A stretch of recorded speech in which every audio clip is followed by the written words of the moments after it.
Hello there, you probably know me as Jessica Clemons, which to be fair I usually am. But once a year in one very special month, I take on a much more festive role. Some call me the North Pole narrator, others whisper Frosty Fable, and a few brave souls have even tried Quip Kringle. If you still have never heard of me, that's okay. Miss Claus sends me all around the world to share her favorite holiday movies, and today we're diving into one of her favorites, 2015's Krampus.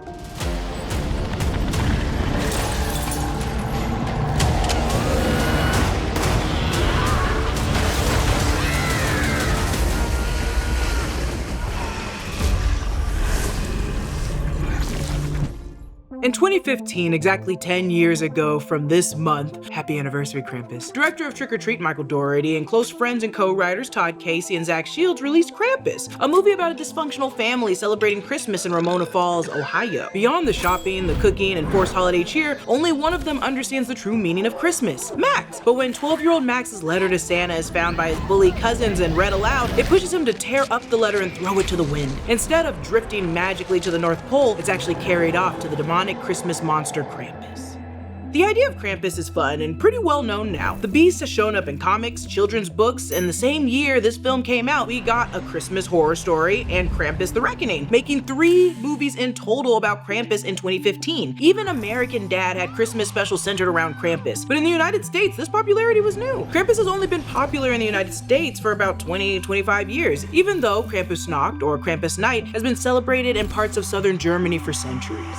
The idea of Krampus came to director Mike around 2004 the same way many people learned about Krampus, through vintage European postcards that were back in popularity and shared over email. In Germany and Austria in the 1890s, the postcard industry experienced a major boom, which opened the door to Krampuskarten, the traditional Krampus-themed holiday postcards. These holiday cards often showed Krampus stuffing children into his satchel or getting ready to smack one with his bundle of birch sticks. While many early postcards focused on Krampus terrorizing the kids, the imagery eventually shifted into something more humorous and lighthearted. Historically, for over a century, most Americans had probably never seen a Krampus card or even heard of Krampus. So how did Mike or the rest of America discover these vintage postcards? Well, I can neither confirm nor deny that it was solely the art director and graphic designer, Monty Beecham, who published a book of Krampus cards and helped organize an art show inspired by them, but it's certainly a good place to start. Beecham's fascination began when he acquired a batch of Krampus postcards from a collector. He ran a 7-page feature on them in issue number 11 of Comics Annual Blab in 2000. Thanks to its popularity, he followed it up with another feature and eventually compiled a trade paperback of Fantagraphic books in 2004 titled The Devil in Design, The Krampus Postcards. Director Mike mentions in the director's commentary that this is around the time he actually bought his first Krampus book, which included Krampus postcards. In his words, after years of procrastination, my writing partners Zach Shields and Todd Casey and I finally put pen to paper. We wrote and rewrote, trying to find the perfect balance between the 4 film genres that we felt were key: horror, comedy,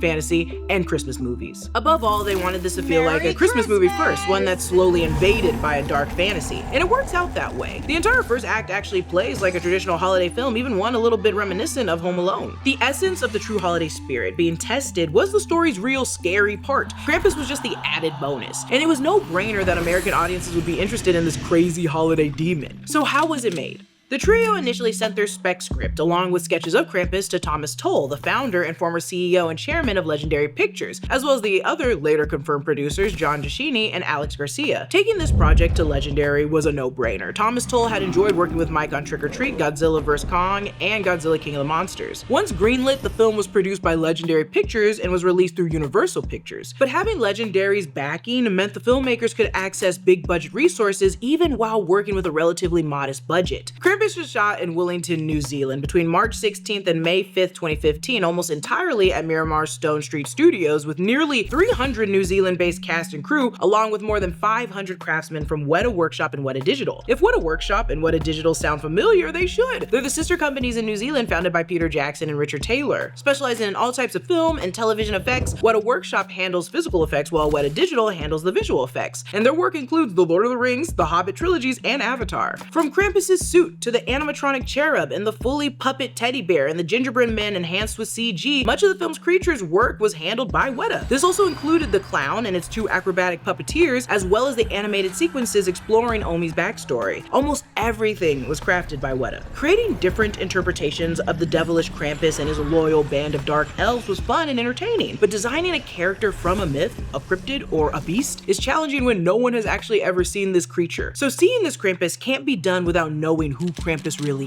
is. Krampus then becomes an amalgamation of other imagined versions. Everyone depicts him slightly differently, says director Mike. It's similar to adapting today's comic book franchise characters. You really have to spend time reading the stories, examining all the different visual and narrative interpretations, and then boil it down to the essence of what makes it work. European versions of St. Nicholas have always had scary counterparts for a really long time, like Belishnickel and Connect Represhed. Krampus, though, that's another one. Traditionally, Krampus is a devilish figure with goat horns, pointed ears, a shaggy coat of hair, cloven hooves, and a long snake-like tongue. Usually depicted carrying a bundle of birch twigs to beat children, a rough cloth sack or wash basin where bad little boys and girls were stuffed and taken away. Other incarnations depicted him with bells and chains to instill fear into his victims as the anti-St. Nicholas. With all those specific descriptions, Krampus's origin isn't actually entirely clear. While many myths or stories hint at where he may have come from, many folklore suggests his roots stretch back to pre-Christian Europe. When Christianity spread across the continent, the church absorbed or reinterpreted many pagan festivals and figures. By the 12th century, Krampus, whose name was German for Krampen, meaning claw, had become a fixture in Christmas traditions throughout the Holy Roman Empire, appearing alongside St. Nicholas. The Catholic Church then attempted to ban Krampus celebrations in the 12th century due to his devil-like look, and Austria's conservative Christian Social Party made further attempts to suppress him in 1934. None of these efforts actually stuck, and Krampus ultimately emerged as a fearful yet very beloved holiday figure. And despite all the attempts to suppress him, Krampus's roots run far deeper than any church doctrine. One depiction of Krampus cast him as the son of Hel, the Norse goddess who rules the underworld of the same name. That lineage would also make him Loki's grandson, which is possibly the reason for his mischief and chaos. Some have suggested he comes from the old tale St. Nicholas and the Gruesome Butcher. The legend tells of 3 children who, after seeking shelter with the murderous butcher, were killed and stored in barrels of brine. Years later, Nicholas confronted the butcher, prayed over the barrels, and miraculously restored the children to life. According to some versions of that tale, the butcher was then condemned to become Krampus, forced to wander with Nicholas forever as punishment. Traditionally, Krampus is always seen as a kind of subordinate to St. Nicholas, an ominous counterpart who travels with him like a dark sidekick. The tradition began with village pageants in which one villager dressed as St. Nicholas and another would be dressed as Krampus, went door to door knocking and asking children whether they've been good that year or bad. It kind of worked like M. Night Shyamalan's The Village. Today, Krampus celebrations are known worldwide. Linz's annual Krampus parade, also called, and pardon my French or pardon my German, you guys know I'm not German, Pertenlauf or Klauf, revives the tradition with young men dressed in fursuits, carved wooden masks, and clanging cowbells as they march through the streets. This custom, widely known as Krampus Run, has seen major success across Austria, Germany, Slovenia, Hungary, the Czech Republic, and has even gained traction in the United States. Part of what makes the traditions of Krampus and St. Nick so compelling is that, like most folk tales, they're meant to teach lessons. Even though each town or village might have its own version of Krampus, they all carry the same warning: be good or face the consequences. It's the same as Dickens' A Christmas Carol, a ghost story about avoiding ignorance and cruelty. Take Iceland's Yule Cat, for example, a massive creature said to stand 9 to 10 feet tall. According to the legend, it roams on Christmas night, peering into the homes to see what children are wearing. If you were good and you did your chores, you'd earn new clothes for Christmas, and the Yule Cat checks for those new clothes. If you're still wearing your old ones, it knows you misbehaved and it waits until late into the night to eat you. In Reykjavik, they still celebrate the Yule Cat. It's not only European, but also Japanese, the Namahage, the demon-like creatures on New Year's Eve going door to door encouraging children to behave and obey their parents in the new year.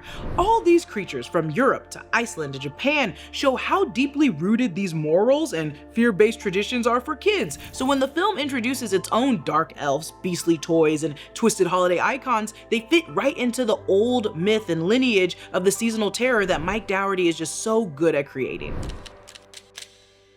Santa Claus has his cheerful little elves, right? The little ones in green suits. I work for Mrs. Claus though. So it's only fitting that the anti-Santa Claus has its own counterparts, the Dark Elves. These mischief-loving and chaotic, the team even referred to them in the art book as insane children. What a Workshop crafted their eerie mask, each designed to resemble Krampus in some way. Some with bird-like beaks or others sporting horns or oversized ears. Mike mentioned behind the scenes that in some way the Dark Elves needed to feel both cute and creepy, as if they had rebelled so hard, been cast out from Santa's helpers, and joined Krampus instead. And as for Krampus, the costume was immense. Mike and the team wanted to rely on classical practical effects and makeup and puppetry for all the creatures, which is why Krampus is actually performed by Luke Hawker. The suit weighed about 88 pounds, said Luke. He goes on to say, "I stand only 5'8". We had a box under the costume and rack that I would use to climb inside the suit and stand on while I strap myself in." He goes on to say, "Inside the suit, I would have one hand to puppeteer, either my left or right hand, and the other I would use to drive the head and neck. The back of the head had a small screen mounted inside and was connected to a tiny camera inside one of the Krampus moles. This is how I saw the entire world and my fellow cast members." They also built a rig of special dog leg stilts for his hoofs as well. They built a full animatronic face beneath the mask, and to be clear, the Krampus that we see in the movie is wearing a mask of an old man, not his own face. That's why you catch him blinking underneath the mask. The director explained that he liked the mystery of never fully revealing what Krampus actually looks like, which also reinforces the idea that every depiction and interpretation of him is different. His outfit had layers of old tattered fabric to make the robe, loads of chains with bells. The costume designer was Bob Buck, who worked in the same capacity for the Hobbit trilogy, helped pull all of this together. And for one of everyone's favorite character, the clown, it was puppeteered by two women from Weta in the back and a man in the front. This terrifying clown, Jack in the Box, features an unhinging jaw designed to feed. The first time we see him, he's actually swallowing one of the children. What could be more terrifying than that? This was one of the most complex designs along with Krampus, drawing inspiration from the infamous clown in Poltergeist. The team went through numerous iterations before settling on the Harley Quinn-like design that they had at the end. And that doll had its own real-life inspiration, the eerily placid, allegedly possessed 19th century toy known as Robert the Doll. Its jaws were remote-controlled and coated in so much slime. It's disgusting. The gingerbread men were created using digital animation, though the team had originally wanted to make it stop motion. Their voices, Seth Green, Justin Roiland, and Breen Burns, bring to life Lumpy, Clumpy, and Dumpy. Interestingly, they actually all speak, even if it's just a few words, unlike the other creatures, and it's also kind of like high-pitched screaming. Still language. And the casting for this made sense because all three have a lot of experience in animation, as does the director Mike Dougherty and Krampus co-writer Todd Casey. And as for the snowmen, in front of the house, wild snowmen also appear, growing increasingly menacing as the movie progresses. Dougherty reached out to Philadelphia-based folk artist and photographer Pumpkin Rot, who is great at making sinister-looking scarecrows and photographing them. He said in his own words, "The obvious choice was icicle teeth, but I think that's absurd. I pitched these as having melted away, that the faces have formed as a result of either melting or wind, and they're filthy. It's like they had coal in its eyes at one point, but they've long since melted and dripped out, and now there's just this dark hole. I said it had to be dirty snow, like that awful snow when you build it too late in the season and it has grass stuck to it. I even said it would be amazing to see dog urine at the bottom." Then we have the robot, the teddy bear, and the cherub, a rusted antique toy, now murderous Chucky, a teddy bear that really forces you to choose the man, and a fallen angel, if you really want to call her that. The cherub was a lot of work. The character had to look all around with its eyes and took two animatronics people, a person holding the body and two people operating the arms. And when it swoops down, it's actually motorized on a boom pole. The teddy bear, aka Teddy, is a fully ferocious puppet with lots and lots of teeth and was actually referenced as the Nutcracker teddy bear. They did a lot of inspiration overall in these creatures from 1980s movies like Gremlins with the puppetry, the animatronics, and great practical effects. But Dougherty also wanted to draw inspiration from Christmas films overall, and for that reason, he actually incorporates a lot of weird 80s details. The Ingle family's 4-bedroom home was primarily shot on interior sets. Production designer Jules Cook was actually tasked with creating a large house reminiscent of the McAllister house from John Hughes' beloved 1990 classic Home Alone. So That isn't completely the 80s, it leans more into the 90s, but the filmmakers leaned heavily into the 80s everywhere else. In the digital snow globes and on the family street, they slipped in subtle Easter eggs featuring famous 80s houses. These little nods were not just visually really cool, they helped set the movie's world in a nostalgic, slightly heightened holiday reality with a cozy yet very creepy tone for the film. I went on a manhunt for these houses, and it was really hard to spot them out, but Bloody Disgusting found one. The Ingle family actually lives right next door to the Amityville horror house. Allegedly during these scenes, you can also see the Halloween house and Ferris Bueller's home. Doherty also cited specific films like Gremlins and Child's Play that I've already mentioned, as well as Poltergeist and E.T. I'd even argue The Dark Crystal even inspired a little bit of this film. A fun little bit added to the director's commentary, they wanted to include the 1982 Universal logo at the beginning, but ultimately it was denied. But you can see how badly they wanted to invoke an 80s Christmas movie feel to the movie overall. It's not just visual, it's tone as well. By keeping the movie PG-13, the team wanted to capture the same feeling as Gremlins, Child's Play, and Poltergeist,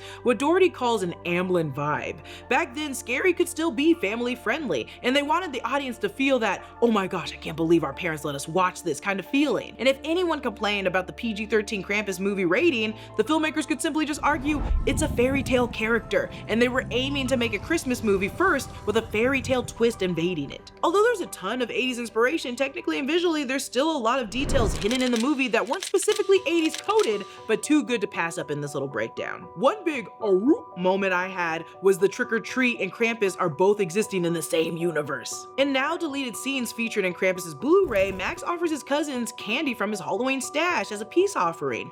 All of the candy that he's offering is from Trick or Treat. In the director's commentary, Doherty actually mentions that a lot of Trick or Treat homages were cut from the film, not purposefully, but I was under the impression that it was just cut for time. In the movie's Naughty Cut, a weather advisory lists Warren Valley, which is a nod to the fictional town also from Trick or Treat. He also acknowledged the idea that Krampus and Sam do exist in the same universe, and I think that's more than enough evidence for me that I'm going to treat Trick or Treat and Krampus in the same universe. When we first swoop into the family's home, the 1951 version of A Christmas Carol is playing, foreshadowing Omi's relationship with Krampus, an old Christmas spirit who will return to visit her later. In Max's room, you can actually spot Jaeger from Pacific Rim on his desk, along with a Rick and Morty poster. Pacific Rim is a Legendary Pictures film, so its cameo here makes sense. But also as a fun connection, Clumpy, the gingerbread man, is voiced by Rick and Morty creator Justin Roiland. Little Easter eggs. Beth's actress, Stefania Lavioen, has a little sister who actually plays Stevie, her cousin in the film. The production planned to shoot this in New Zealand, and it turned out that Stefania was from New Zealand. She actually lived only 15 minutes away from the shooting location.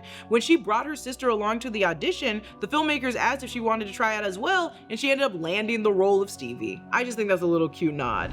The advent calendar that Max also uses is featured in Omi's animated flashback that you see later. And speaking of Omi's flashback, the sequence is entirely animated by Weta Digital. In an earlier version of the script, Omi wouldn't have spoken German. Instead, she had used sign language. Her hands would have been projected as the shadow puppets on the wall telling her story visually, but I like what they did here instead. Grandma Omi, played by Krista Stadler, joined the production just a few weeks before shooting, and strangely, 3 other actresses originally cast in this role dropped for various mysterious reasons, according to the director's commentary. Stadler, who is actually Austrian and familiar with the legends of Krampus, agreed to take this role after reading the scene in the script with her character encountering Krampus for the second time. In the movie, the girls are watching a short stop motion about an elf, what was originally meant to be a Charlie Brown Christmas, but Doherty chose to use his friend's animation instead. This is animation made by a group of his friends, and I just think that's really nice. At the end of the movie, it's actually revealed, or maybe not actually revealed, that Max and his family are trapped inside one of Krampus's snow globes. Much like Santa, who sees you when you're sleeping and knows when you're awake, the best way for Krampus to watch his victims is from outside of a snow globe. What better way to monitor a bunch of rats? Among the homes in the collection are allegedly the Norman Bates house from Psycho, as well as director Mike Doherty's home. And lastly, during the attack in the attic, you could actually hear the Wilhelm scream. How fun and weird are those details? So what kind of legacy did Krampus leave behind? Honestly, a pretty big one, especially for mythology lovers in America. The film helped push Krampus into the mainstream as a Christmas figure here in the United States, sparking big interest in other dark holiday creatures like the Yule Cat or Belischnickel. While it wasn't a massive box office monster, Krampus has grown in the beloved holiday horror subgenre, and the PG-13 approach, initially a turnoff for some, ended up being part of its charm. That "I can't believe my parents let me watch this movie" energy is exactly what made films like Gremlins and Poltergeist just so iconic. It embraces the idea that horror isn't strictly for adults. It never really was. I was a child watching horrible things, so yeah. The movie also championed the return of practical effects and imaginative creature designs. What a Workshop and What a Digital don't play around, and their work here continues to be praised for its craft. Personally, I really love this movie. I bought it as soon as I saw it. Krampus was weirdly in my life long before this movie came out, way before I was hosting movie nights for Mrs. Claus. Picture this, baby Jessica getting her first letter from Santa Claus, only for her big brother to immediately tell her if she misbehaved, an evil Santa would come, snatch her up in his sack, and take her away. He described him as a goat devil, 8 feet tall. So yes, I spent a good chunk of my childhood fearing a demonic Christmas kidnapper that is now known as Krampus. And any movie, book, series, or story that dives into Krampus, I'm diving into as well. And Mike Dougherty, the director, has continued proving he knows how to make seasonal scares feel magical. And that's it for my revisit of Krampus. I hope you liked it. Miss Claus loves it. And while this is coming out on Christmas Eve, for us here in Tinseltown, to you and yours, I just want to say happy holidays. And make sure to subscribe to The Witching Hour for more horror movie talks and horror analysis videos. Follow Jessica, Lulu Clemons, and also... No. Mrs. Claus. Mrs. Claus, no, I've been good. Is this because I said bows?